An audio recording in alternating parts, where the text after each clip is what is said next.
saying how excited we are that you guys are heading back down to Australia, and I was wondering if you could tell us a little bit about how you're feeling about coming back here. Oh, we're super excited.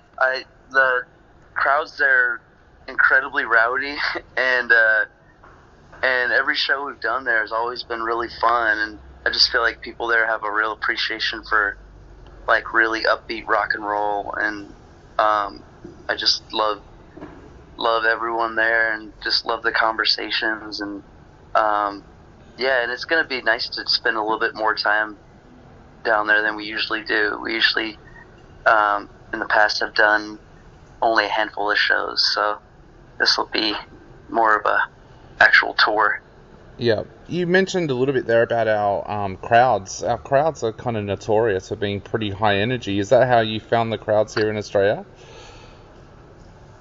Yeah, definitely. But before we had ever gone there, you know who Kid Congo is? Yep. Um, we he had just gotten back from Australia, and I was like, "What's it like there? What are shows like?" And he's like, Spain is here, which is, most people, usually the top for high energy audiences, and then he's like, Australia's like up here. And so I was like, oh my god. And so I kind of had that as an expectation, and but when we went, it was kind of like what we had expected. It was just like really fun, and people were just like dancing their asses off, and it's like I kind of like the history of music there as well. It's produced a lot of bands that are almost have that amped up sound. So definitely it lived up to it. And I think we have a bit of a different culture here with live bands as well. I mean, it was just, I'm in my 40s now, but when I was at high school, it was just a given thing that once you turned 13, you started going to live shows, and you'd go to one or two every week. So I think there's that kind of culture here in Australia where live music has a little bit of a different meaning than what it does to people in other countries as well. Oh, really? Huh? I didn't know that. That's yeah, it explains a lot. Yeah. So you mentioned that you get to spend a little bit longer time here this time. Are you hoping to do some things away from the stage as well? Is there anything on your bucket list that you want to do here in Australia? Maybe try to surf. I'm not that good of a surfer, but me and Letty. By the way, she was supposed to be here for this, and she realized she had something she had to do today. So sorry, just me. Oh, that's okay. But, no problem. We started surfing last year, and we were both kind of beginners, but I was thinking about trying that because I know that's definitely a big spot for that, and maybe we'll try to see some kind of more wildlife type things, and I don't know. We're kind of just playing it by ear at this point. Like, I always think before a tour of all the non-tour things we're gonna do, and then it ends up being wake up, drive, sound check, eat, play, sleep, wake up, drive, and just it becomes that 24-hour job eventually, and you kind of just do fun stuff when it happens, when you're able to do it, and it's usually kind of spontaneous. Yeah, and you've got that long flight to get here as well. How do you cope with those long flights? I call it time traveling, which is just like Tylenol PM or something. Yeah. And I just go into the cryo. It's like traveling to Mars or something. Yeah. I wanted to talk to you too about the last few years, because of course you guys are known for touring and doing such amazing live shows. What was it like for you guys during the pandemic when you weren't able to get out there and do shows?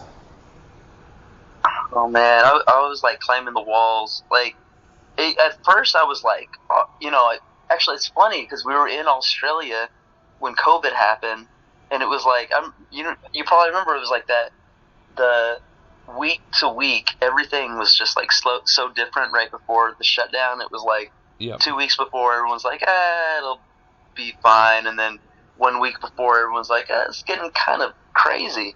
And then like 2 days before, it's just like, no, it's like a movie at this point, And we were in Melbourne, and it was like a day before we would have gotten stuck in the country if we hadn't left. We were supposed to go to Japan, and of course that was, that we canceled that, and then we played our last show before COVID was like, I think it was at it was in Melbourne, and then everything got shut down. We flew home, and the next day they shut down all the borders, and the lockdown happened here. Yeah. And it's funny, I got injured at a show right before, like a few shows before that, and so I was just done. I got injured in New Zealand, and I was just in a lot of pain for all the Australian shows, and I was just like, when we got home, I was just like ready to stop playing for a long time, and I didn't even play guitar for a long time, and like my calluses went away. It was the weirdest thing, and then I just started getting like really bummed out. I think I need to dance around and act like a fool, and it just makes me happy. And so we started recording a lot, and we ended up making an album, so that was kind of good to have some time to switch it up, and got really into other things like art and kind of more outdoorsy stuff and all that. And so it was it was great. But it was definitely interesting because we had been going so fast for so long, and then we just had to kind of take it easy for a while. Yeah, I've spoken to a few artists recently who have said the lockdowns and the time off the road was actually really beneficial to them. A lot of drummers have said that for the first time in years their body doesn't feel sore because they had those 2 years off, and a lot of other people said that, like you just said, that you went out and found other passions, and now that's had an influence on your music. Do you think that your newfound passion for the outdoors and art will have an effect on your music going forward? Yeah, well, I definitely like try to tie the art into like our whole thing. Like we've kind of like made the artwork part of the album stuff, and the shirts and all that, and so we kind of have a continuity now where we, everything we make kind of has a certain look to it. So I think, yeah, it definitely kind of tied in, and yeah, I mean, I think it was one of the weirdest, for everybody, one of the weirdest times ever, but a lot of people I know as well just like found some beneficial things during that time, and it's good just to have a breather. It took me like 6 months to recover anyway after I got hurt too, so I just needed some time to chill anyway, and I probably wouldn't have otherwise. We were supposed to get back and immediately go back on the road, so but I'm definitely happy to be back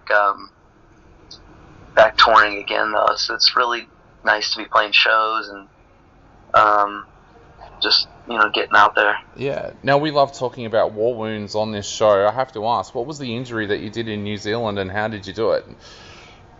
Oh my God, it's kind of embarrassing, but I tore my groin muscle, which is 90% of the show is groinal thrusts. So so that it was just like, and it is such a stupid thing. But I couldn't believe how much it kind of made everything suck. Yeah. It's just like walking hurt. And so we did like 4 more shows after that had happened, and I was just done. I was ready to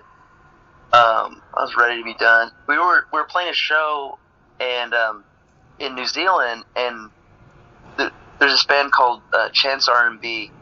They're one of my favorite bands from the 1960s, and when we're there, usually the bass player will come see us, and we got him to come up and play a few of their songs on stage with us. So it was like extra embarrassing because it was like, we had this guy up there with us playing and having a good time, and then I'm just like pretending like I'm fine, and he's like in his 70s, and he's all like, he's fine. Yeah. And I'm all like kind of limping around. Well, I'm glad you're much better for the Australian tour this time around. You said it before about recording an album during the pandemic, and I have to say it's an amazing album that we've been playing all the singles off. So that is such a stunning album. How many of those tracks can we expect to hear live on this Australian tour? Probably like half of them will play live. We've been doing a lot of the new songs, so that's been. I'm happy about that. Usually, we don't usually when we put out a new album. We're not like, all right, we got to play all the new songs. Usually, we make the set list based on what will make the best show, even if it's like the song is like we've had for like 10 years. If it's like we feel like it's a strong live song,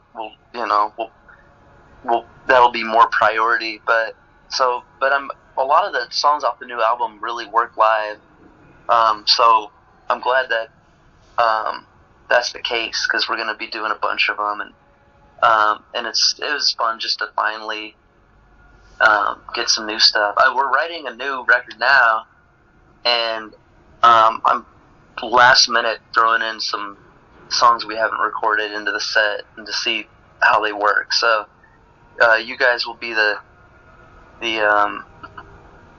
what do they call it? The focus group. Yep. You guys write your awesome. The comment cards at the end of the show. Let us know which songs we should ditch and which ones we should keep. Do you get nervous playing a new track live for the first time? Because there's always that chance that it's going to be a track that the audience doesn't get into or something like that. Does that play on your mind before you play it live? Yeah, and I guess sometimes you gotta do it a few times. There's been songs where we'll try it live and it doesn't work, and we just never do it again. And I think maybe we should have just tried it a few times, because it might have just been a bad show. But there's a new one I'm working on now, and we're gonna just do it as the opener.